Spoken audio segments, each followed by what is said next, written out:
Good evening and welcome to Old Trafford, and we have a match against Manchester United Benfica in the Champions League, and it sounds like a measure of revenge could be on the table for Gregg Popovich after this side lost to Benfica in the reverse fixture. Gregg certainly hasn't forgotten about that. A win for either side tonight would guarantee them qualification to the next round, and then it'll be a question of who will progress. Obviously, that's if Moscow lose to Basel tonight, then pretty much Manchester United would be the second place team will be either one of those two. We need Moscow to lose, obviously with 6 points still to gain, of course. It's a bit of a shaped up side for Manchester United. Here we go with the questions. But it is a different looking formation. Look at this. Ryan Bertrand is with Rojo, Lindelof and Valencia with De Gea in goal. Fellaini is the kind of holding midfielder, as it were. Martial, Gomez, Mata and Zardes are kind of midfield with Rashford up top by himself. It's a very attacking-minded looking side that Gregg looks to have on that formation, of course. It's Benfica team, obviously riding high from their last encounter with Manchester United. The two goal scorers, I believe, were Jimenez and Pizzi. I think it might have been Rada and Pizzi actually that scored against Manchester United in the reverse fixture. They both start with Lopez in goal and Jimenez up top as usual. So Marcus Rojo making his first full team return tonight alongside Victor Lindelof, new signing. Penciled in really much by Jose Mourinho after...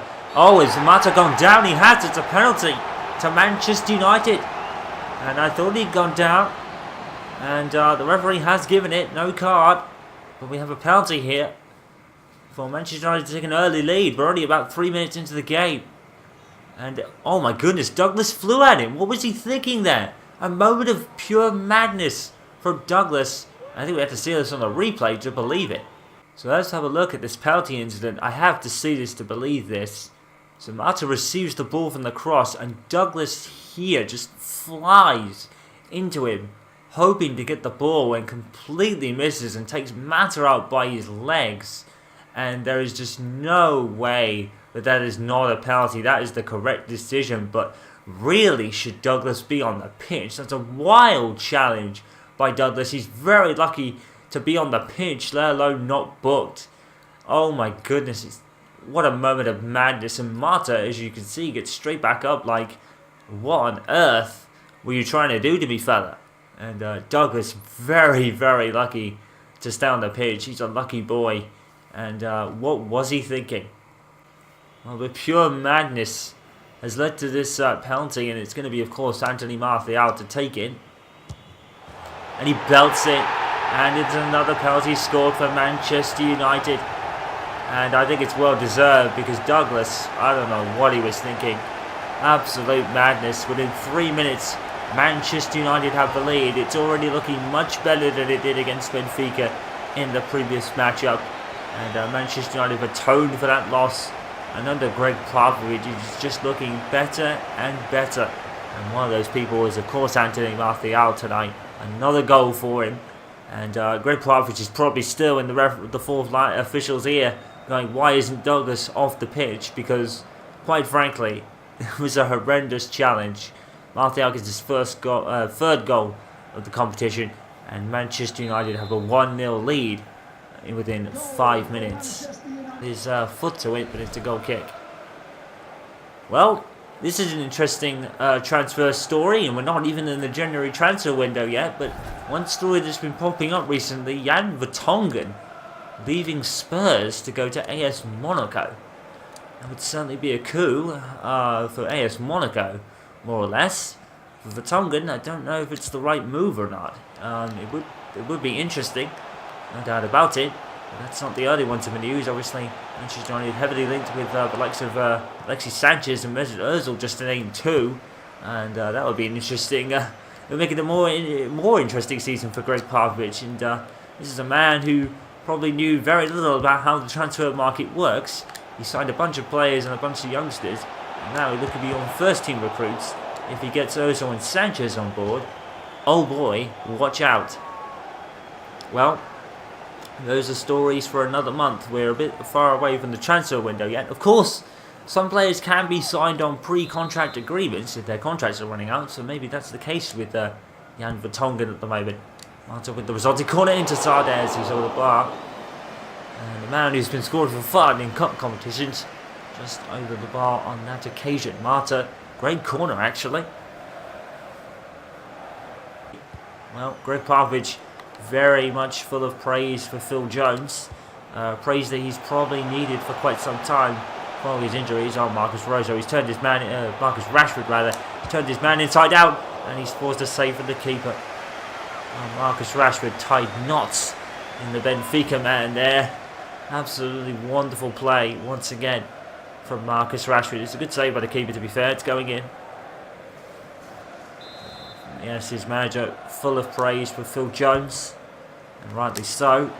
Down towards Zardes, the corner again.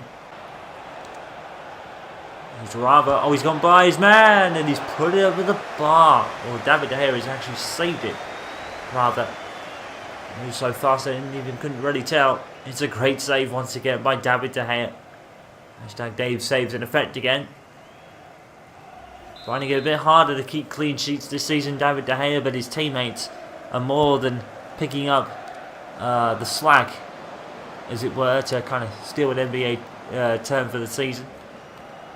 But yeah, David De Gea is certainly not carrying this team anymore. His teammates are more than doing the job, and a crucial goal in the other game as FC Basel have taken the lead against Moscow, and I believe that means the winner here will be one of the teams that go through tonight on this Champions League night. And right now it's looking like Manchester United are going to automatically progress to the next round, because Moscow are currently on 6 points, with Basel and Benfica and United both on 9. Manchester United would move up to 12. And that would mean Owen Zardes, easy with the corner, one of the goal scorers from the previous matchup between these two. Marcus Rashford, a phenomenal first touch, but now he's got to do it all by himself.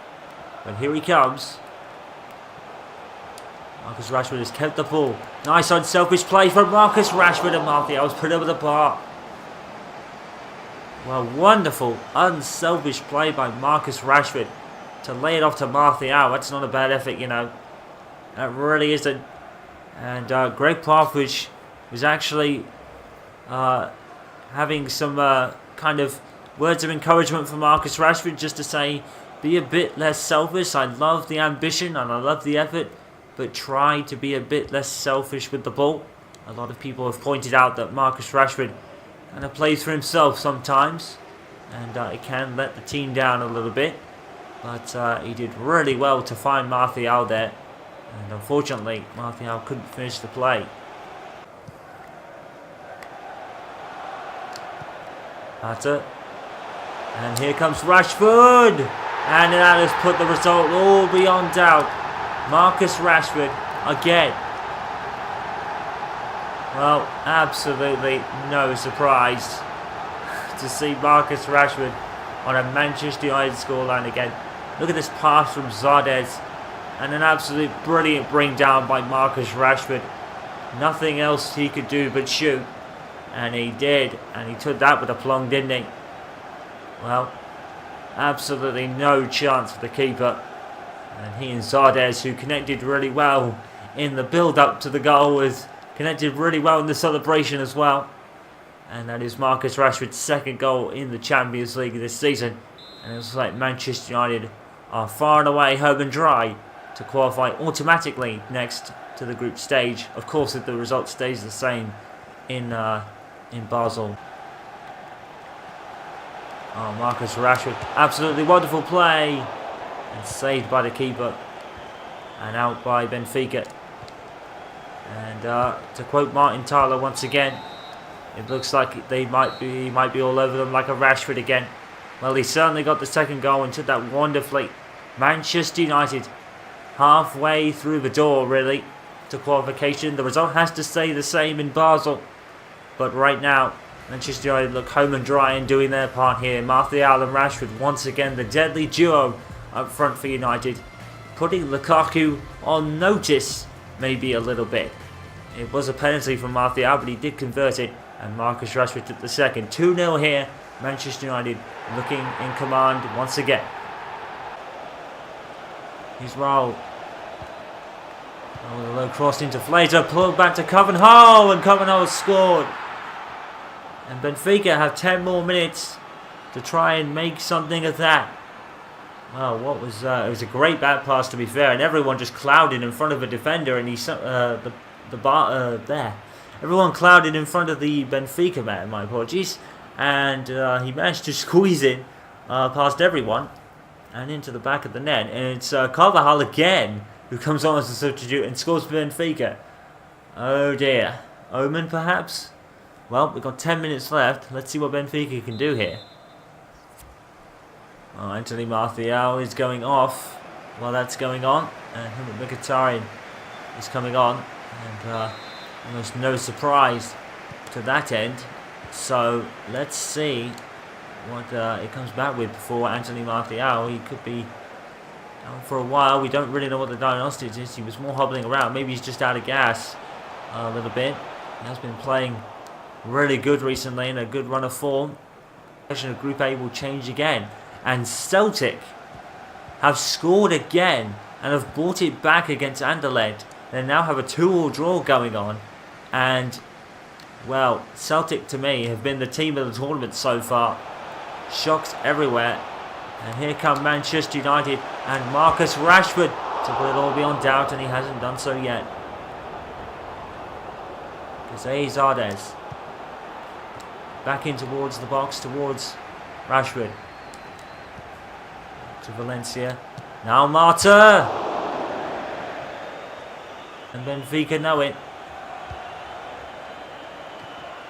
Well, flicked ahead by Marcus Rojo. The ball has come loose. Marcus Rojo goes against the ball back. The ball's forward to Flater, and he scored it. Oh my word. Oh my word. It has changed all over again. And again, Manchester United struggle against Benfica. They just will not go away. And Group A has changed absolutely completely. Marcus Rojo very unlucky here, but Marta rather, just loses the ball. And Gregg Popovich will be furious because he had this game in the bag tonight. But Benfica, just like in the reverse fixture, just will not lie down. And another 2 goals for them against Manchester United, and they've certainly been the bogey team for United in this Champions League group this season, and they certainly will not want them later in the competition. That's the end of the game then, so I believe the situation changes over completely in Group A now, and Manchester United have to win in Basel to get something out of that one, but I think whatever the case, Moscow's loss does help both teams as they will be on 10 points. So it's going to be a weird complexion. We'll have a look at the scores in the tables later. But Manchester United literally throwing away a 2-0 lead against Benfica, the team they struggle against the most all season long. And 2 different scorers this time around, but the result is not the same because Manchester United get a point. But again, it's 3 points really dropped for Manchester United, who were in cruise control the entire game until the final 10 minutes, and they threw it all away. I wonder if the injury to Martial was a sign, but I don't think so. But yeah, another game where Gregg has really struggled with against Benfica, and he'll be glad these matches are over at least. But what does that mean for Group A? Let's find out. Final score here, United 2, Benfica 2. So, all the results from match day 5 in the Champions League, and Antonio Conte's season shows no sign of improving as they drew 1-1 against Atletico Madrid, and I believe that was the same score last time those two faced each other. So, deja vu perhaps. Celtic, as we reported earlier, brought the game from 2-0 down against Anderlecht to score 2-2 against Celtic, so another admirable result for Celtic. CSKA Moscow lost to Basel in the end, so I believe that changes Group A's complexion a little bit. Barcelona have lost to Juventus in their matchup in a surprise 2-1 win for Juventus. Copenhagen beating Roma by 2-1 today. Manchester United and Benfica ended on a 2-2 draw. Paris Saint-Germain beating Bayern Munich, the German champions, by 2-1. And Sporting Lisbon beating Olympiacos by 3-1.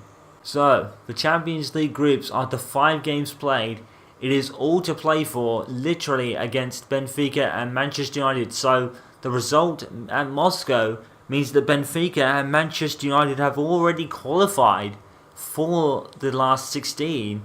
The question now goes, which way will it go if they both win? Now, Benfica were in this situation before. The results they're very even on results. Goal difference of 3 to Benfica, with Manchester United 6. Now, I'm assuming that's goal difference, so why are they behind on that? Group A is a strange one, isn't it, if you have a look at this? I'm not sure what they're ahead on. Let me know in the comments section of this video. So Benfica and Manchester United stay as they are, pretty much, with their 2-2 draw tonight. And Group A is officially over because Moscow can't catch either of them. So if both of them win, I'm assuming that Manchester United will be second in Group A no matter what. So we need Benfica to drop points against Moscow, I believe it is. They're facing last. So they need points, drop points against Moscow and win to have any chance of winning the group and getting the easier bracket per se. In Group B, it is pretty much all over for Celtic. Actually, no, it's not. I take that back. Paris Saint-Germain look like winning the group, but it's between them, Bayern Munich, and Celtic can't win the group now, with only 3 points left to gain, but it's still all to play for in Group B, because Celtic could obviously, I don't know which one of these two they face. I assume it's Paris Saint-Germain that Celtic face next. So if they win and Bayern lose, they will definitely go through. But if it's a tie, I think it might go to Bayern, actually. It depends. But it's all still to play for in Group B. In Group C, Atletico Madrid, Roma and Chelsea. Now, Chelsea are in a bit of the same situation as Celtic here, because Chelsea are only on 6 points. They can still gain 3, and they could even win the group if they win their match and Atletico Madrid lose theirs and Roma only draw theirs. They could still go through on goal difference, but their goal difference is 0 at the moment. So, where Atletico Madrid's is 4 and Roma's is 3. Copenhagen have let in 7 goals, it seems. But it's a very tangible situation for the champions Chelsea, who could be knocked out in game day 6 for that one. In Group D, it is pretty much Juventus and Barcelona pretty much all the way, with Sporting CP having a slim chance of getting through, but they would need Barcelona to lose and have a hefty goal difference in their matchup to qualify. So it looks like Juventus and Barcelona are more or less going through. In Group E, it is still all to play for. Sevilla are going to win the group no matter what, but it's between Liverpool, Spartak Moscow and maybe even Stuttgart to a degree as well. They could still go through. It's a very tight-knit affair for that second place, but as far as group winners are concerned, Sevilla have won it rather comfortably. In Group F, it's the same situation at Napoli. They could not be caught. They can be caught by Manchester City, who have shot up into second place and right back into contention, but it's still to play for that second spot. But it looks like Napoli are going to take things in Group F. In Group G, well, absolutely no stopping AS Monaco at the moment. Maybe that's why Jan Vertonghen is looking to go there, as we reported earlier at some point. Porto and Leipzig and Besiktas all could go through, however, but Moscow too far in front for anyone to worry about them. In Group H, Real Madrid pretty much winning the group as we probably expected. Spurs, Dortmund could fight it out for the final spot, but unfortunately for FC Nantes, their Champions League dream is over. This is a rare occasion. Manchester United are taking on Brighton in the top flight of English football again, for probably the first time in my lifetime anyway. And this promises to be a very interesting matchup, as Chris Hughton will be taking charge of Brighton, of course, one of the most up-and-coming managers in the Premier League at one stage with Newcastle United. But there are some questions being raised about Manchester United. The first thing we should really say is that Anthony Martial will be out for only a matter of days with a bruised shoulder. But, as you can see, still in second place, still a point behind Watford, who continued their incredible season. But there are being questions over the Christmas period. Will Manchester United be able to keep pace when the busy Christmas period comes around? Because one thing we're noticing about Gregg Popovich is his team don't really fire on all cylinders when we play away from this familiar 3-5-2 formation. David De Gea, of course, in goal with Tuanzebe, Jones and Bailly. Lingard, Matic, Pogba, Herrera and Zaha are the midfield, with Ibrahimovic and Romelu Lukaku up front today, obviously with the injury to Anthony Martial. Marcus Rashford and James Wilson make the bench, with vice-captain Aaron Hillwood as well. For Chris Hughton's Brighton team, Ryan will start in goal, and he's reserved through Duffy, Dunk and Rosier for the back four. The midfield forwards come out with Stevens, Tripper and Proper and Brown, and Gore is with Danny Ings. Interesting. And Tim Krul makes the bench. So there is that as well. But they're second in the league. They're Carabao Cup quarter-finalists. They're going to be in the last 16 of the Champions League. And for Manchester United fans, after what they've been through, and all the turnover at the club, and the disastrous appointments of a few managers and players, after all that, they finally found solace in Gregg Popovich, and he is delivering on a promise that wasn't really made in the first place. And like we said, the board played down instantly the expectations, saying, look, we're in rebuild mode. We know it's not Manchester United to be in rebuild, but all great teams need a rebuild one day. And let me tell you, it may not look like it sometimes, but I can guarantee you, looking at the tables overall, and where Manchester United are compared to previous seasons, it's certainly working so far. But there's no goals here tonight between United and Brighton. Currently 0-0, and it's been fairly quiet with very few chances on either side so far. 0-0 at the break of English football. And Brighton of Albion, complete credit to Chris Hughton, definitely. Paul Pogba with a shot saved by the keeper. And Chris Hughton deserves such credit for taking this side where he has, and they were in the doldrums at one point, and now they're Premier League contenders, and they're having a great season, aren't they? As well, they're on the outskirts of the top 10. Pogba twisting and turning and hitting the post, and Zlatan with the header, and Pogba's brought it down, and it's fallen to Zlatan, and Zlatan has put it in. Zlatan Ibrahimovic has scored his first goal of the season, and he swan dives, proving he still has that athleticism.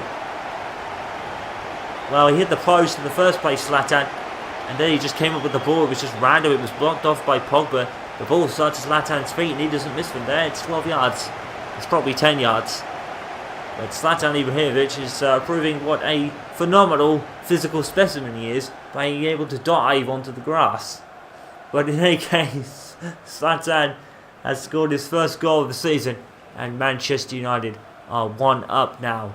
And they could probably go on and win from here because they're playing the favoured formation, and they don't look like relinquishing it, do they? And it'll all be what happens at Watford in the next day or so to find out if Manchester United finally can get a foothold in the league title in terms of the title race and leading it. But knowing how Watford are going, probably not. But never know. Well, Manchester United next in the Carabao Cup quarter-finals to face Arsenal. For the first time we get to see Gregg Popovich versus Arsene Wenger. Legend of the game versus what could be a legend of the game in Manchester United fans' eyes at the moment. And that will continue. If he wins there, it will continue his sensational run of beating all the familiar top 6 so far. As Brian goes off in a Brighton substitution. Well, here they come, and it's Ibrahimovic, Lukaku and Zaha going off for Henwood, Wilson and Mkhitaryan. So where's Aaron Hillwood going to go? Because that's an interesting one. Normally a midfielder, and it looks like Aaron Hillwood is going to stay forward. Now, Henwood scored against Chelsea, but he's not really predominantly a striker. So It's going to be quite an interesting one on how this one turns out. But mind you, it is only for a few minutes. Oh, and here's cool card. It's gone through De Gea. Oh my goodness, it's a goal. And another conceded goal by David De Gea. And what is going on? Well, Brighton of Albion have not had really a sniff all game long. But once again, it's a scruffy goal. Phil Jones, unfortunately, goes through him. And it also goes through De Gea, rather unfortunately. And, well, Gregg Popovich seems to be doing all the right things, apart from not conceding goals. Knockaert has his third of the season, and Brighton have a very unlikely point on for here. There's still some time left to play, of course. But it's another rather scruffy goal for Manchester United concede. It's been that way for quite a while now. And Manchester United defensively just aren't looking so strong anymore. And it's quite unusual is that this is the formation that Gregg apparently really likes. And now he's just dropped 2 points against Brighton with it. So, really unusual. What an unusual year it has been for Manchester United, where I don't think they really know what they're doing. In a way, they don't know whether they're coming or going, but they'll take it. They're still earning points, by the way. Let's not take anything away from that. Oh, and David De Gea has saved the free kick. And that's pretty much going to be the end of the game. James Wilson get the ball. No, he can't. And that is the end of the game. Manchester United conceding another late goal, pretty much like it was at Benfica. And again, it has dropped points for Gregg Popovich. And if Watford win later, or maybe tomorrow, then we could have a Watford with a 4-point lead. And just what is going on with the leaking of goals of Manchester United? Carhart, credit to him for scoring. But questions are now being asked of Manchester United defensively. And it's just pulling up some unusual results. Probably results we probably should have expected, considering the expectations for this Manchester United team is relatively low. But you'd think Brighton on paper, United would have dominated, and it hasn't ended up that way. Well, maybe they did for about 89 minutes at least. But Knockaert has made United drop 2 points, and a comfortable win has turned into a draw. What is going on at Manchester United? It is a mystery. But today, United have drawn 1-1 against Brighton of Albion. But every credit goes to the Minnows here. Indeed, let's take nothing away from their brilliant performance of hanging in there and getting a point. Well, it certainly has been a day full of shocks and surprises in the Premier League. Today will start at Selhurst Park, where Crystal Palace have beaten Stoke City by 2-1. But the real surprise was at the Kirkland Stadium. Huddersfield 3, Manchester City 1. Wow. Manchester United's draw at Brighton has appeared to have had them catch a break, because at St James's Park, Watford have lost to Newcastle by 1-0, and Spurs, home from nowhere, have beaten West Brom by 2-1. So the table has changed completely, with Swansea winning by the same scoreline, and Eddie Howe still no win after 13 played now. West Ham and Leicester City is a goal draw. So the Premier League has changed dramatically with today's results, as Manchester United actually lead the table on goal difference by 2 ahead of Watford, and Spurs have shot up to third. They were down in 8th at the end of last week, with Liverpool up to 4th ahead of Southampton, and Swansea City in 5th place, with Leicester, Everton, Brighton and Arsenal completing into the top 10. Manchester City falling to 11th, Chelsea falling to 13th, and the other promoted sides, Huddersfield 14th, and Newcastle up to 12th. In the relegation zone, Stoke City and West Brom are gaining a point more ahead of Bournemouth, who, after 14 played now actually, still no win for Eddie Howe and his very heavily struggling Bournemouth side.